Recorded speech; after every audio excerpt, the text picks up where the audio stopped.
Monsieur le Président, chers collègues. Je commencerai mon intervention par des remerciements auprès de notre collègue Sandrine Derville, ainsi que des services pour tout le travail fourni, notamment lors de la commission finances, avec une somme de travail et d'éléments remarquables. Mon propos s'attachera en même temps au compte administratif, au budget supplémentaire, je ne ferai pas plusieurs interventions, et au rapport d'activité. Je voulais juste poser une question justement sur celui-ci, sur le document qui nous était fourni, rapport d'activité. Alors je ne sais pas si beaucoup le lisent ou pas, mais il manque un certain nombre de textes. Voilà, je pense même que sur la page de couverture, c'est écrit projet, donc je ne sais pas si c'est le bon rapport que nous avons eu. Et j'en profiterai pour souligner que ce rapport n'a d'ailleurs pas fait l'objet de beaucoup d'échanges dans les commissions. Et c'est quand même un document important. Mon propos ne reprendra pas l'ensemble des éléments qui auront pu être évoqués par les collègues quant aux différents items sur les ratios ou grands faits marquants de ce compte administratif. Dans la présentation du compte administratif toutefois, sur le document lui-même, je noterai des outils intéressants quant à la présentation des ratios avec quelques éléments comparatifs, notamment dans le temps d'une part, et aussi au regard des autres régions.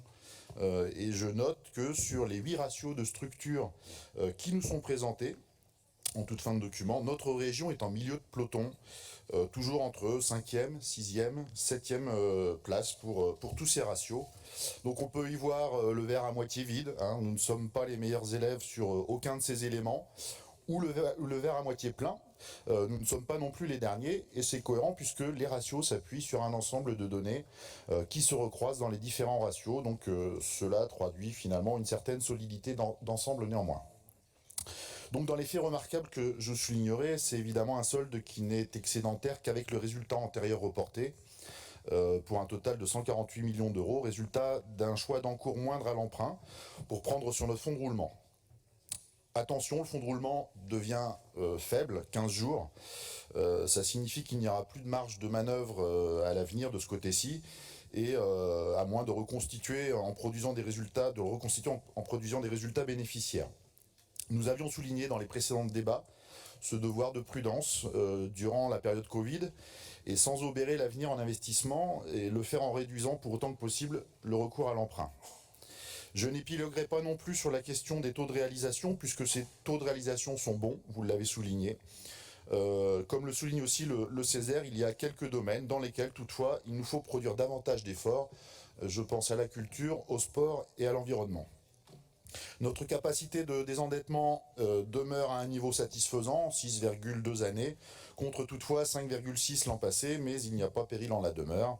Le point essentiel sur lequel je m'appuierai est celui d'une vigilance quant au déséquilibre budgétaire conjoncturel de ces 2 dernières années, fruit de réponses à apporter quant à la crise sanitaire en particulier, et donc être vigilant pour que ce déséquilibre conjoncturel ne se transforme pas en déséquilibre structurel sur la question de la dette notamment, et surtout ne pas tomber dans la facilité d'explication de l'inflation due au conflit ukrainien, pour s'affranchir de revoir notre modèle de participation dans l'économie territoriale.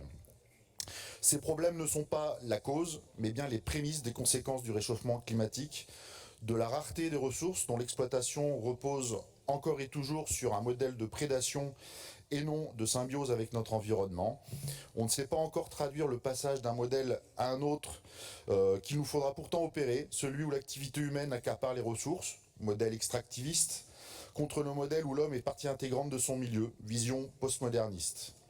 L'exemple de la fiscalité qui alimente nos recettes, même si ce n'est pas le fait de la région comme vous l'avez dit, qui repose sur les cartes grises ou la consommation d'énergie fossile, en est une parfaite illustration. Ces réflexions peuvent nous amener à poser le débat des arbitrages dans les aides en parallèle. Nous dénonçons régulièrement certains choix d'attribution d'aides à des entreprises qui n'en ont pas forcément besoin et qui ont qui ont des activités incompatibles avec la transition.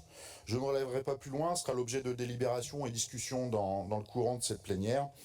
Mais en termes d'écoute des propositions, il y a encore des marges de projet, et quand il est même frappant, quand on regarde le budget supplémentaire qui nous est proposé, on trouve finalement un de nos amendements au budget primitif qui avait été refusé par les mêmes que ceux qui défendent aujourd'hui l'achat de plusieurs rames de train dans ce budget supplémentaire. Cela ne suffira pas pour sauver notre réseau TER, mais ceci fera l'objet aussi d'autres débats pendant cette plénière. Monsieur le Président, chers collègues, je vous remercie.